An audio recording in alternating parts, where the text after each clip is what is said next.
Number 2 వచ్చేటప్పటికి డబ్బులు ఇచ్చుంటే అంటే బీజేపీ పాలిత రాష్ట్రాల వాళ్ళు అదాని నుండి డబ్బులు అడగట్లేదు అని తేలింది ఇప్పుడు. అది అవును అంతే. బీజేపీ ఏతర రాష్ట్రాల వాళ్ళు ఈ రాజకీయాన్ని చూపించి రాహుల్ గాంధీ హడావిడి ఇది చూపించి వాడిని బెదిరించి డబ్బులు వసూలు చేస్తున్నారు, లేకపోతే ఇన్వెస్ట్మెంట్లో వాటాలు అడుగుతున్నారు, లేదా ఇన్వెస్ట్మెంట్కి ఎంత డబ్బులు సంపాదించుకుంటున్నారు అని కనబడుతుంది. కానీ జగన్ విషయంలో మాత్రం అది ఒక మచ్చగా ఉండిపోద్దా, లేదంటే ఆయన కూడా నిరూపించుకోవాలా నేను లంచం తీసుకోలేదని?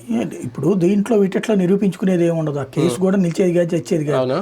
అక్కడ అమెరికన్ కోర్టులో వాడు ఏంటి ఎలిగేషన్ చేసేది, FBI ఇన్వెస్టిగేట్ చేసింది, ఒక కోర్టులో వేసాడు.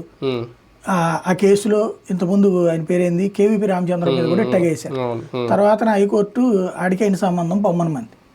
ఇప్పుడు వాడు ఊహ ఒకటి దాంట్లో వాళ్ళ దాంట్లో చూపెట్టారండి.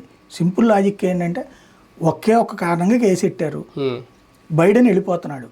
బైడెన్ వెళ్ళిపోయేలోపు బైడెన్ వాళ్ళ లక్ష్యం ఏంటంటే దాన్ని ఏమంటారు, ఇండియాని దెబ్బకొట్టాలా, ఇజ్రాయెల్ని దెబ్బకొట్టాలా, అంటే ఇజ్రాయెల్కి నెతన్యాహుని ఒంటరిని చేయాలి, భారతదేశాన్ని అదానీని దెబ్బకొట్టాలా, భారతదేశం పొజిషన్ రాహుల్ గాంధీకి వచ్చేటట్టు చేయాలి, ప్రధానమంత్రిని చేయాలి రాహుల్ గాంధీ. అదే సందర్భంలో యూరోప్ దేశాలకు సంబంధించిన ఆధిపత్యం పెంచాలి. ఇక్కడ ఒక క్రైస్తవ దేశం సృష్టించాలి. బంగ్లాదేశు, భారతదేశము